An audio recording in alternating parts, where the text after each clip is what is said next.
Hi, so this is a quick spring hijab haul. First thing that I got was this one, and this was from a small boutique, and it is called Jasmine, and it came in two kinds. It came in this one and this one, so this is flowery if you just want to see how it looks like that. And then I got the wrinkly kinds. I got it in gray, brown, in kind of light brownish, and then I got this white one if I'm wearing any solid colors. I don't know if I'm gonna wear it because I'm not much of a white hijab type of girl, but whatever, I don't know, we'll see.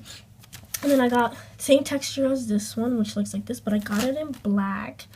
And because you always gotta replenish your black hijabs because they die off real quick. I don't know if I'm the only one that has that problem, but I go through black hijabs really fast. And then last but not least, I found this at Target's sale section, so I picked it up because it's kind of long and it's pretty and it's flowery and it's dark maroon. So a quick tip is that sometimes when you go to those shops like Charlotte Russe, Target, go to their scarf section. You never know what you're gonna find.